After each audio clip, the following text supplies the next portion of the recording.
sociales. Segundo taller, sexto y séptimo. Introducción al funcionamiento de la monarquía y sus divisiones en el Antiguo Egipto. La monarquía en el Antiguo Egipto era un sistema de gobierno profundamente arraigado en la cultura y la religión de la civilización egipcia. El faraón, considerado tanto un líder político como una deidad viviente, era el centro de este sistema. Su autoridad no solo se basaba en el poder militar o la riqueza, sino también en su conexión divina con los dioses, lo que le otorgaba un estatus casi sagrado. Este principio de legitimidad divina era fundamental para la estabilidad y la continuidad del reino, ya que se creía que el bienestar del país dependía directamente del faraón y de su capacidad para mantener el favor de los dioses. La estructura de la monarquía en el Antiguo Egipto estaba dividida en varias capas y funciones. En la cúspide se encontraba el faraón, quien supervisaba todo el funcionamiento del Estado, desde la administración hasta la religión. Sin embargo, el faraón no gobernaba solo, a su alrededor había una jerarquía compleja de funcionarios, sacerdotes y nobles que desempeñaban roles cruciales en la administración del país. Divisiones de la monarquía en el Antiguo Egipto. 1. El faraón, como figura central del gobierno. El faraón era responsable de mantener la Ma'at, un concepto que simbolizaba el orden, la justicia y la verdad. Se esperaba que el faraón protegiera a su pueblo, gestionara los recursos y liderara en tiempos de guerra. Su imagen y su autoridad se veían reforzadas por ceremonias religiosas y monumentos, como templos y pirámides. 2. La nobleza. Justo debajo del faraón se encontraba la nobleza, compuesta por altos funcionarios, gobernadores y militares. Estos nobles eran a menudo responsables de las provincias y de la administración local, y actuaban como intermediarios entre el faraón y el pueblo. Algunos de ellos ocupaban cargos vitales, como el visir, quien era el primer ministro y tenía un papel central en la gestión del gobierno. 3. Los sacerdotes. La religión era una parte integral de la vida egipcia. Y los sacerdotes desempeñaban un papel crucial en la administración de los templos y en la realización de rituales que aseguraban la benevolencia de los dioses. Los sacerdotes tenían gran influencia, y algunos de ellos incluso acumulaban riquezas y tierras, lo que les confería poder político significativo. El alto sacerdote de Amón, por ejemplo, se convirtió en una figura poderosa en el reino. 4. Los funcionarios y escribas. Los funcionarios eran esenciales para el funcionamiento del gobierno. Se encargaban de la recaudación de impuestos, la organización de trabajos públicos y la administración de justicia. Los escribas, en particular, eran fundamentales debido a su habilidad para leer y escribir, lo que les permitía llevar registros y documentar decisiones gubernamentales. 5. Los trabajadores y campesinos. En la base de la pirámide social se encontraban los campesinos y trabajadores, quienes eran responsables de la producción agrícola y de la construcción de monumentos. Aunque no tenían poder político, su trabajo era esencial para la economía y el mantenimiento del país. En épocas de inundaciones o sequías, su situación podía volverse crítica, lo que a menudo generaba tensiones sociales. Conclusión. La monarquía en el Antiguo Egipto no solo era un sistema de gobierno, sino que también era un reflejo de la cosmovisión de una civilización que consideraba la relación entre el poder, la religión y la sociedad como un todo integrado. A través de sus diversas divisiones, esta monarquía garantizaba la estabilidad y la continuidad del Estado, dejando un legado que ha perdurado a lo largo de los siglos. La complejidad de su estructura social y política es un testimonio de la sofisticación y el desarrollo de la cultura egipcia, que sigue fascinando a historiadores y arqueólogos en la actualidad. 1. El Estado egipcio era una monarquía teocrática. Esto quiere decir que a. El faraón era un dios viviente y tomaba todas las decisiones en Egipto. B. El faraón hacía la función de sacerdote y gobernaba Egipto. C. El faraón organizaba el ejército egipcio y decidía sobre los asuntos económicos. D. El faraón se dedicaba solamente a realizar pirámides y monumentos. Explicación. La monarquía teocrática en el Antiguo Egipto se refiere a un sistema de gobierno en el que el líder, en este caso el faraón, no solo ejercía el poder político, sino que también desempeñaba un papel religioso fundamental. Esto implicaba que el faraón era considerado un intermediario entre los dioses y el pueblo y, por lo tanto, tenía una autoridad divina. Características de la monarquía teocrática en Egipto. 1. Divinidad del faraón. El faraón era considerado un dios viviente, una encarnación de deidades como Horus y Osiris, lo que le otorgaba un estatus sagrado. Esto implicaba que las decisiones del faraón eran vistas como directrices divinas. Ejemplo, los egipcios creían que el faraón tenía el poder de interceder ante los dioses en favor del pueblo y que su bienestar era crucial para el orden cósmico y la prosperidad de Egipto. 2. Funciones religiosas. Como sacerdote supremo, el faraón realizaba ceremonias religiosas y rituales para apaciguar a los dioses y garantizar la estabilidad y prosperidad del país. Esto incluía rituales relacionados con la fertilidad del Nilo, el ciclo de las cosechas y la vida después de la muerte. Ejemplo, durante el festival de Opet, el faraón participaba en ceremonias que simbolizaban la renovación del poder y la fertilidad de Egipto, reforzando su rol como líder tanto político como religioso. 3. Gobernanza y administración. El faraón también era el gobernante absoluto, tomando decisiones políticas, económicas y militares. El gobierno estaba centralizado en la figura del faraón, quien era asistido por un consejo de nobles y sacerdotes. Ejemplo, el faraón tomaba decisiones sobre la construcción de obras públicas, la organización del ejército y la administración de los recursos naturales, como el agua del Nilo para la agricultura. 4. Legitimidad del poder. La conexión del faraón con lo divino le proporcionaba una legitimidad única para gobernar. Cualquier desafío a su autoridad no solo se consideraba un acto político, sino también un ataque contra el orden divino y natural. Ejemplo, las rebeliones contra el faraón eran vistas como ofensas a los dioses y a menudo eran reprimidas con severidad. Otras opciones.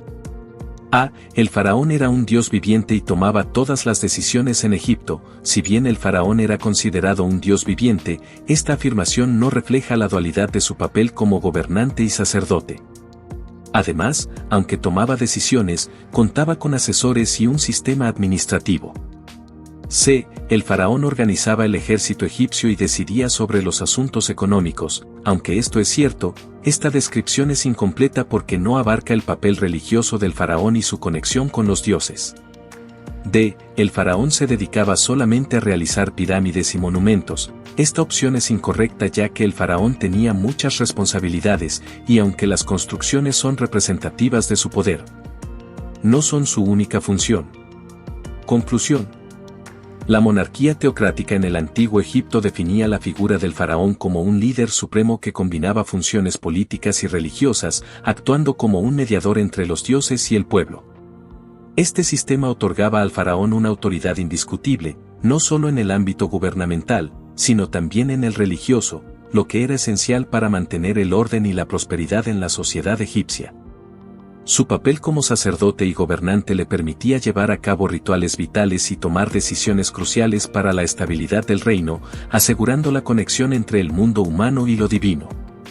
La respuesta correcta es B. El faraón hacía la función de sacerdote y gobernaba Egipto. 2. El legado cultural de Egipto, es decir, los aportes a la humanidad se dieron en los campos de A. Matemáticas, medicina, arquitectura, astronomía y escritura. B. Tecnología espacial, arquitectura, matemáticas y escritura. C. Arquitectura, astronomía, escritura y nanotecnología. D. Escritura, nanotecnología, tecnología espacial y robótica. Explicación. El antiguo Egipto es conocido por su rica y duradera contribución a la cultura y el conocimiento humano. A lo largo de miles de años, los egipcios desarrollaron avances significativos en varias disciplinas que han dejado un legado perdurable. A continuación, se detallan algunos de los campos más importantes en los que Egipto hizo aportes a la humanidad. 1. Matemáticas. Los egipcios desarrollaron un sistema numérico que incluía símbolos para números hasta 1.000.000. Usaron matemáticas para realizar cálculos complejos que eran esenciales para la construcción de monumentos, el diseño de templos y la administración de tierras. Ejemplo, utilizaron fracciones y resolvieron problemas matemáticos que se encuentran en papiros antiguos, como el papiro de Rind. 2. Medicina. La medicina en Egipto era avanzada para su época. Los egipcios practicaban la cirugía, la farmacología y tenían un conocimiento profundo de la anatomía humana que adquirieron a través de la momificación. Ejemplo, el papiro de Ebers, un antiguo texto médico, contiene recetas y tratamientos para diversas enfermedades y condiciones, reflejando su comprensión de la salud y la enfermedad. 3. Arquitectura. La arquitectura egipcia es famosa por sus monumentos, pirámides y templos, que no solo son ejemplos de ingeniería avanzada, sino que también reflejan creencias religiosas y culturales. Ejemplo, las pirámides de Giza, construidas como tumbas para los faraones, son uno de los logros arquitectónicos más impresionantes y han sido objeto de admiración y estudio a lo largo de los siglos. 4. Astronomía.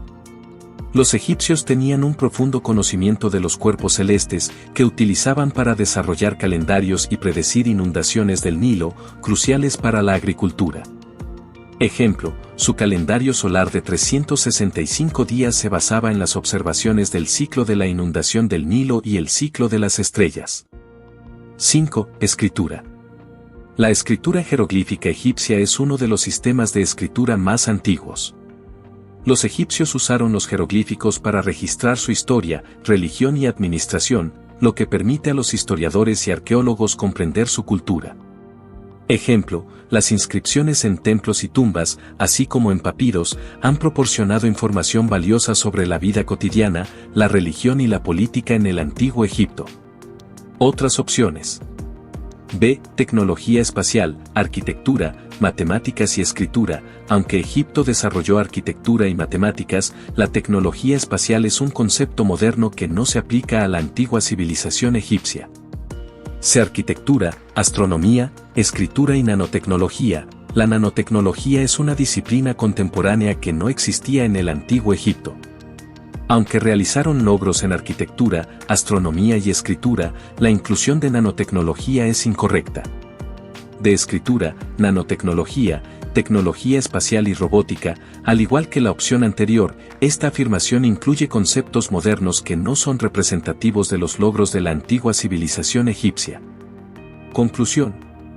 El legado cultural de Egipto ha tenido un impacto significativo en la humanidad, especialmente en los campos de matemáticas, medicina, arquitectura, astronomía y escritura. Estos aportes no solo fueron innovadores para su tiempo, sino que también sentaron las bases para el desarrollo de diversas disciplinas en civilizaciones posteriores. La comprensión de su conocimiento en matemáticas permitió el avance en la construcción, su medicina estableció prácticas que influirían en el cuidado de la salud y su sistema de escritura preservó su historia y cultura, lo que permite que hoy podamos conocer y aprender de su rica civilización.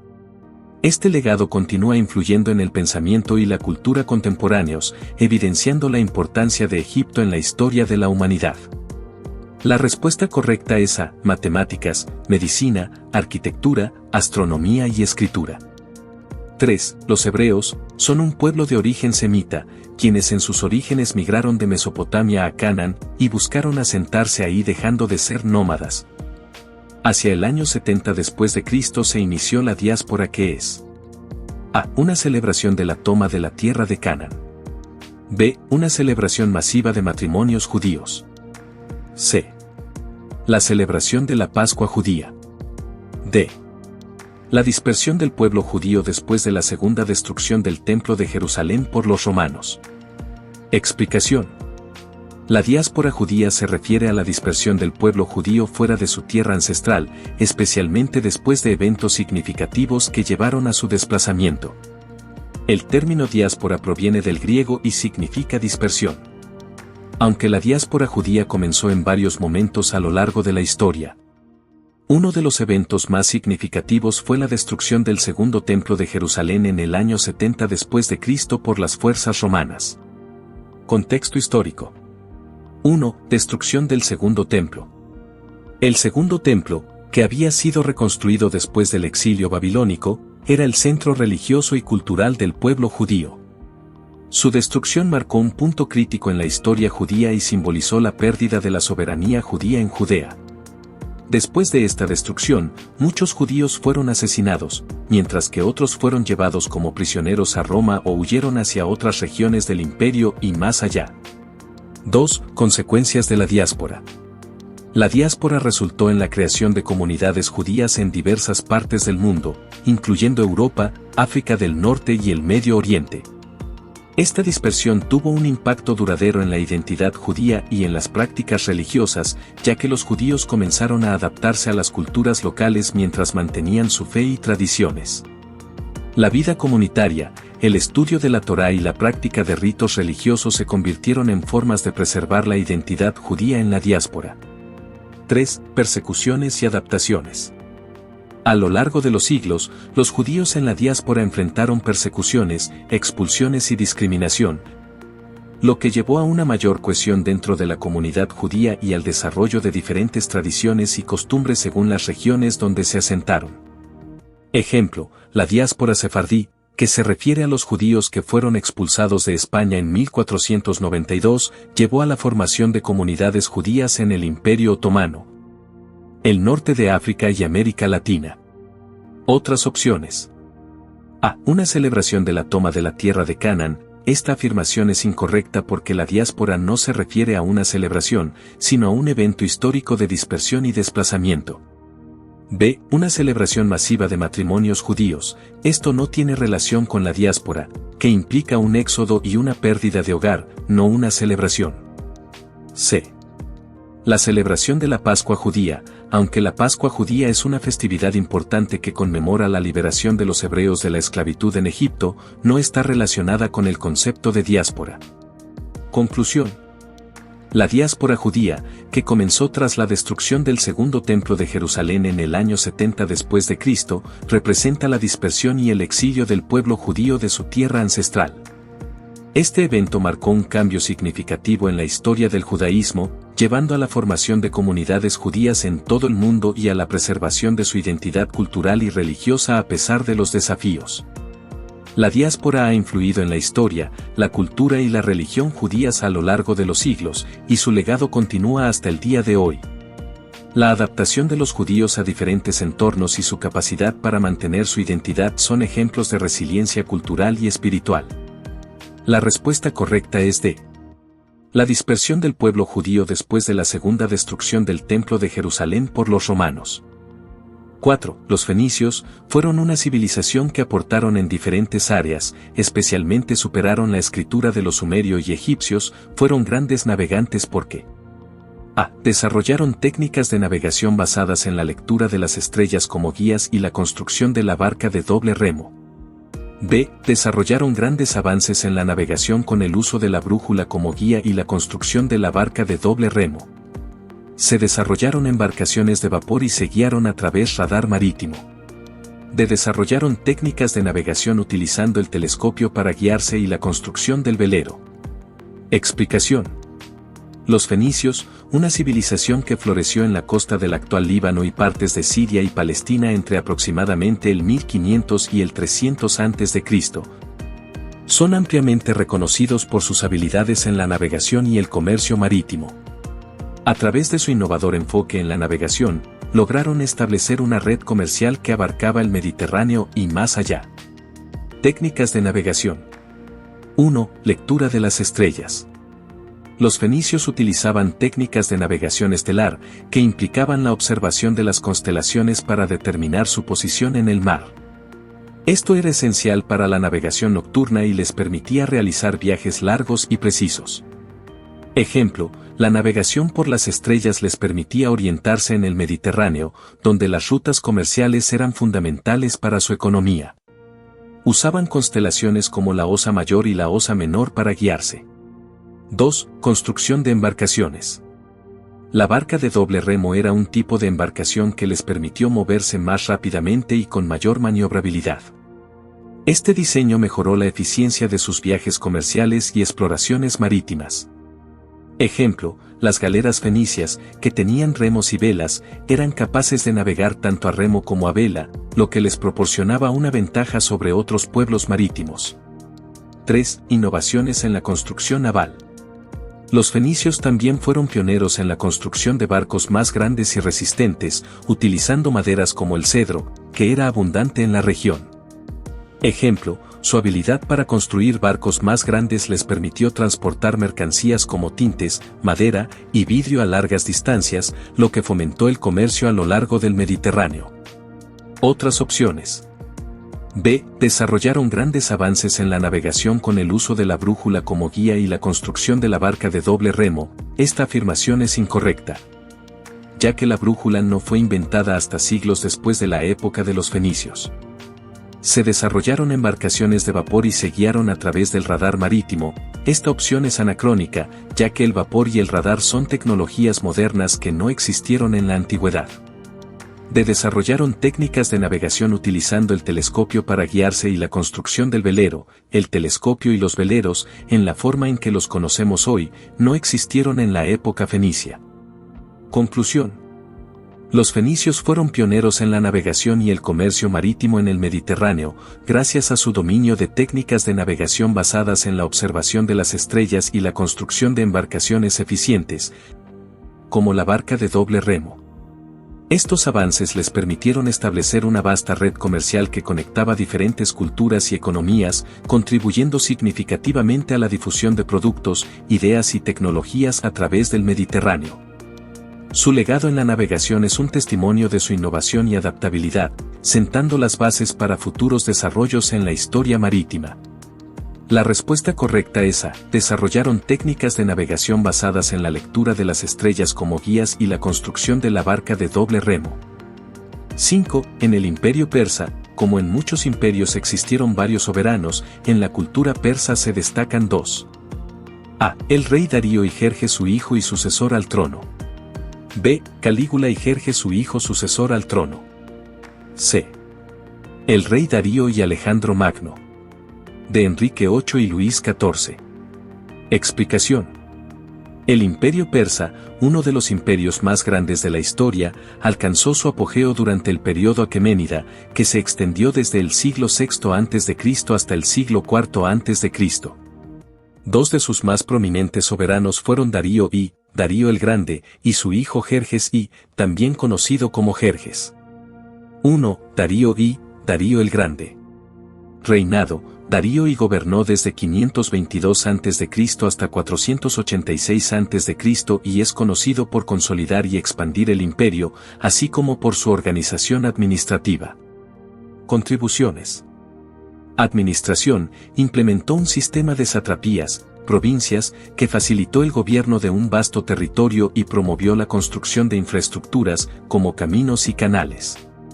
Moneda. Introdujo el sistema de moneda estandarizada, el darico, lo que facilitó el comercio y la economía. Construcciones. Mandó construir la famosa capital de Persépolis, un centro ceremonial que simbolizaba el poder del imperio. Ejemplo. Durante su reinado, Darío llevó a cabo campañas militares que expandieron el imperio hasta Egipto y partes de Grecia. 2. Jerjes I, Jerjes. Reinado. Jerjes, hijo de Darío, gobernó desde 486 a.C. hasta 465 a.C.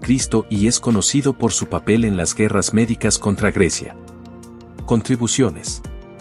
Guerras médicas. Su campaña más famosa fue la invasión de Grecia en 480 a.C., donde lideró un ejército masivo en la batalla de las Termópilas y la batalla de Salamina, aunque estas resultaron en derrotas para Persia. Construcciones. Continuó las obras de su padre en Persépolis y promovió el arte y la cultura persa. Ejemplo. A pesar de su ambición, la derrota en Salamina marcó un cambio en la fortuna de Persia y el inicio de la declinación del imperio. Otras opciones. B. Calígula y Jerjes su hijo sucesor al trono. Esta opción es incorrecta, ya que Calígula fue un emperador romano y no tiene relación con el imperio persa. C. El rey Darío y Alejandro Magno. Aunque Alejandro Magno fue fundamental en la caída del imperio persa, no fue un soberano persa. Darío fue derrotado por Alejandro en la batalla de Gaugamela.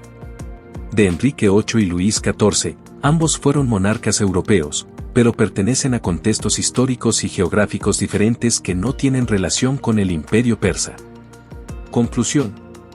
Darío y su hijo Jerjes son dos de las figuras más emblemáticas del imperio persa, representando un periodo de expansión, organización y conflicto. Darío es conocido por sus logros administrativos y arquitectónicos, mientras que Jerjes es recordado por su ambicioso intento de conquistar Grecia. Juntos, simbolizan la grandeza y, eventualmente, los desafíos que enfrentó el imperio persa en su búsqueda de poder y expansión territorial. Su legado perdura en la historia, tanto por sus contribuciones a la civilización como por las lecciones aprendidas de los conflictos que enfrentaron. La respuesta correcta es A. El rey Darío y Jerjes, su hijo y sucesor al trono. 6. La cultura persa tenía una religión oficial cuyo representante y divinidad eran A. Abraham y su dios Yahvé. B. Zoroastro y su divinidad el agua. C. Abraham y su divinidad el fuego. D. Spitama Zaratustra y su divinidad Ahura Mazda. Explicación. La cultura persa, especialmente durante el periodo del imperio persa aqueménida, se caracterizó por su rica y compleja religión, que estaba profundamente influenciada por las enseñanzas de Zoroastro, también conocido como Zaratustra. 1. Zoroastro, Zaratustra. Vida. Zoroastro es considerado el fundador del zoroastrismo, una de las religiones más antiguas del mundo, que se desarrolló en Persia alrededor del siglo VI a.C. Aunque algunos estudiosos sugieren que puede haber vivido mucho antes. Sus enseñanzas se centraban en la dualidad del bien y el mal, enfatizando la lucha entre Ahura Mazda, el dios supremo, símbolo del bien, y Angra Mainyu, el espíritu del mal. Zoroastro promovió la idea de que la humanidad tiene la responsabilidad de elegir el bien sobre el mal. Ejemplo, el texto sagrado del zoroastrismo, el Avesta, recoge sus enseñanzas, himnos y rituales, destacando la importancia de la verdad, la justicia y el respeto por la naturaleza. 2. Ahura Mazda. Divinidad. Ahura Mazda es la principal divinidad del zoroastrismo, considerado el creador del universo y el dios de la sabiduría, la luz y la verdad. Representa todo lo bueno y es visto como el protector de la humanidad. Rituales y culto. Los seguidores del zoroastrismo practicaban rituales para rendir homenaje a Ahura Mazda, incluyendo ofrendas y ceremonias en templos. El fuego es un símbolo sagrado en esta religión, representando la pureza y la presencia divina. Ejemplo, los templos zoroastrianos, conocidos como Ataskade, son lugares donde se mantienen fuegos sagrados que simbolizan la luz de Ahura Mazda y son cuidados con gran reverencia. Otras opciones. A. Abraham y su dios Yahvé. Esta opción se refiere al judaísmo y no está relacionada con la religión persa. Abraham es considerado un patriarca en el judaísmo, cristianismo e islam. B. Zoroastro y su divinidad el agua. Aunque el agua es un elemento importante en la cosmología zoroastriana, no es la divinidad suprema. La principal divinidad es Ahura Mazda. C. Abraham y su divinidad el fuego. Esta afirmación es incorrecta. Abraham no está vinculado a la religión persa y su divinidad no es el fuego. Conclusión. Zoroastro y su divinidad Ahura Mazda representan el núcleo de la religión persa durante el imperio persa. El zoroastrismo no solo influyó en la religión persa, sino que también dejó un legado duradero en otras tradiciones religiosas, incluyendo el judaísmo, el cristianismo y el islam. En aspectos como la dualidad del bien y el mal, el concepto de un Dios único y la importancia del libre albedrío. La influencia de Zoroastro y Ahura Mazda se refleja en la cultura, la ética y la filosofía de las civilizaciones posteriores, subrayando la relevancia histórica y espiritual de esta antigua religión. La respuesta correcta es de Spitama Zaratustra y su divinidad Ahura Mazda. 7. Como toda civilización, China se asentó a orillas de fuentes de agua, en este caso dos ríos, los cuales son A. Ganges y Níger. B. Nilo y Yangtze. C. Eufrates y Ganges. D. Yangtze, Huanghou. Explicación.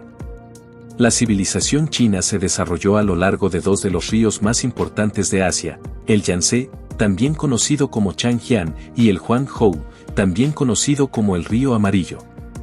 Estos ríos han sido fundamentales para la historia, la agricultura y la cultura de China.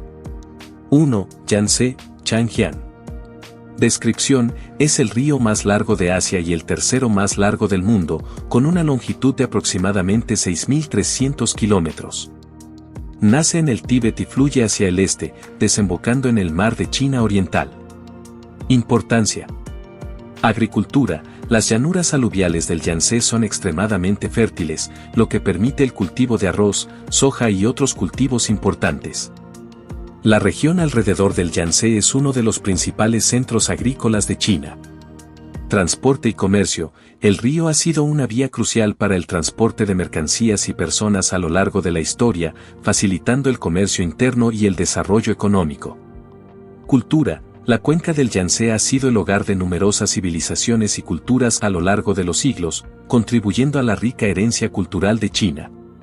2. Huanghou, Río Amarillo. Descripción. Con una longitud de aproximadamente 5.464 kilómetros, el Huanghou es conocido como el río madre de China. Nace en las montañas de Bayanjar y fluye hacia el este, desembocando en el mar de Bohai. Importancia. Agricultura. Al igual que el Yangtze, el Huanghou ha proporcionado tierras fértiles para la agricultura, siendo vital para el cultivo de mijo, trigo y otros granos. La civilización china se originó en esta región debido a la riqueza de sus tierras.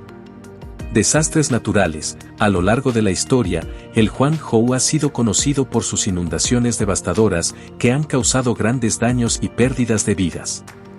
Esto ha llevado a un esfuerzo constante por parte de los chinos para controlar el río mediante la construcción de diques y otras infraestructuras. Cultura. El Huanghou es considerado el río madre de la civilización china, ya que muchas de las primeras dinastías chinas, como la dinastía Shang y Zhou, se establecieron a lo largo de sus riberas. Otras opciones. A. Ganges y Níger. Esta opción es incorrecta, ya que el Ganges se encuentra en la India y el Níger en África, y no están relacionados con la civilización china. B. Nilo y Yangtze. Aunque el Nilo es crucial para la civilización egipcia, no tiene relación con la civilización china. C. Éufrates y Ganges. Esta opción es incorrecta, ya que el Éufrates se encuentra en el Medio Oriente y el Ganges en la India, sin conexión con China. Conclusión. La civilización china se estableció y prosperó a lo largo de los ríos Yangtze y Huanghou, que no solo proporcionaron recursos hídricos vitales, sino que también facilitaron la agricultura, el comercio y el desarrollo cultural. Estos ríos han jugado un papel fundamental en la historia de China, sirviendo como vías de transporte y como fuentes de fertilidad que permitieron el crecimiento de una de las civilizaciones más antiguas y duraderas del mundo. A lo largo de los siglos, la relación de los chinos con estos ríos ha influido en su cultura, economía y formas de vida, subrayando la importancia de los cuerpos de agua en el desarrollo de las civilizaciones. La respuesta correcta es de Yangtze, Huanghou. 8. Durante la época imperial de China, existió un emperador que ordenó la construcción de la Gran Muralla China y del ejército de terracota, con el fin de que este ejército vigilara su gran tumba. Está situada a unos 30 kilómetros al este de la ciudad de Xi'an, en el distrito de Lintong, provincia de Shaanxi, al noroeste de China. Este emperador fue el primero en ostentar el título de emperador. A. El emperador Alejandro Magno. B. El comandante Zhang Tang.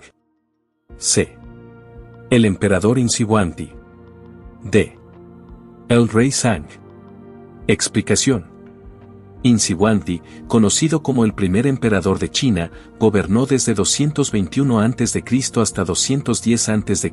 y es famoso por unificar China bajo su liderazgo y establecer la dinastía Yin, que sentó las bases para el futuro de la nación. Su reinado es notable por varias contribuciones significativas a la historia china. 1. Construcción de la Gran Muralla China. Objetivo: Insi Huangdi ordenó la construcción de la Gran Muralla para proteger el imperio de las invasiones de tribus nómadas del norte, como los Xiongnu. Esta muralla se construyó utilizando materiales locales y se extendió a lo largo de miles de kilómetros. Impacto: aunque la estructura que se conoce hoy fue desarrollada y ampliada por dinastías posteriores, la construcción inicial fue un esfuerzo monumental que demostró la capacidad organizativa y la fuerza del nuevo imperio. La muralla no solo sirvió como defensa, sino también como un medio de control sobre el comercio y los movimientos de personas. Ejemplo: la muralla ha sido un símbolo duradero de la historia y la cultura chinas y es reconocida como una de las maravillas arquitectónicas del mundo. 2. Ejército de terracota. Descripción: La famosa tumba de Insihuanti, situada en el distrito de Lintón, contiene el ejército de terracota, una colección de más de 8.000 figuras de soldados, caballos y carros, todos elaborados con gran detalle. Este ejército fue enterrado junto al emperador para protegerlo en la vida después de la muerte. Significado: se cree que el ejército simboliza la grandeza y el poder del emperador, así como su creencia en la vida después de la muerte. Cada figura es única, lo que refleja la habilidad de los artesanos de la época. Ejemplo: el descubrimiento del ejército de terracota en 1974 fue uno de los hallazgos arqueológicos más importantes del siglo XX y ha atraído a millones de visitantes a China. 3. Logros administrativos. Unificación. Insihuanti unificó China por primera vez, estableciendo un sistema de gobierno centralizado y estandarizando monedas, medidas y escrituras, lo que facilitó el comercio y la comunicación a lo largo del vasto imperio. Construcción de infraestructuras. Además de la muralla, promovió la construcción de caminos y canales, que mejoraron el transporte y la conectividad entre regiones. Otras opciones. A. El emperador Alejandro Magno. Esta opción es incorrecta, ya que Alejandro Magno fue un conquistador griego y no tuvo relación con la historia china. B. El comandante Zhang Tang. Zhang Tang fue un legendario rey de la dinastía Zhang y no está relacionado con la construcción de la Gran Muralla ni el ejército de terracota. D. El rey Zhang. Al igual que Zhang Tang, el rey Zhang no tiene conexión con los logros de Insihuanti. Conclusión. Insihuanti es una figura central en la historia de China, conocido por ser el primer emperador que unificó el país y por sus ambiciosos proyectos de construcción, incluyendo la Gran Muralla China y el impresionante ejército de terracota. Su legado es fundamental para comprender la evolución de la civilización china y su impacto en la cultura y la política de la región.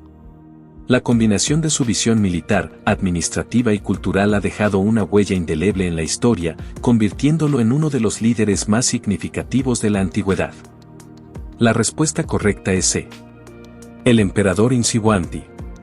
9. China en sus orígenes vivió sometida al caos y la guerra, cada estado luchaba por el control del territorio en su totalidad. Este periodo fue denominado por los historiadores como A. Los estados de guerra. B. La batalla de la Termópilas. C. La guerra de los 1000 días. D. La guerra de los 100 años. Explicación. El periodo conocido como los estados en guerra, o Sanguo, en chino, abarca aproximadamente desde el año 475 a.C.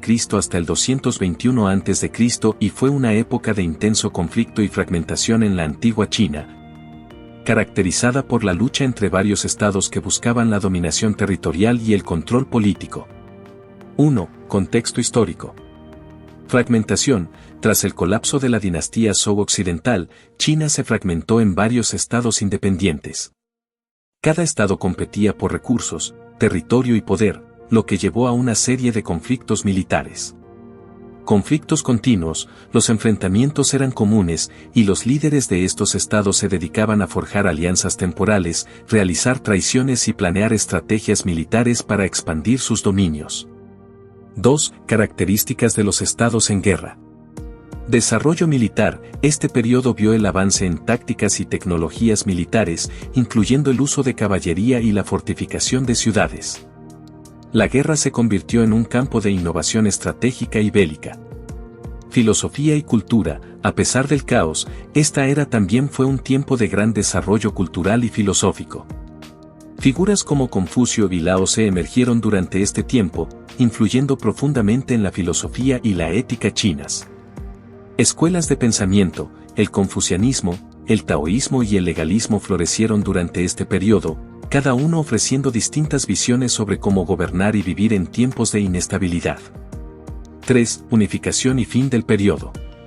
Consolidación del poder. Finalmente, el periodo de los estados en guerra culminó con la unificación de China bajo la dinastía Qin en 221 a.C., cuando Insihuanti se proclamó el primer emperador de China.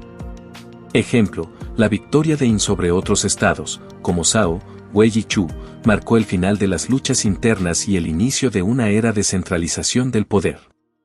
Otras opciones.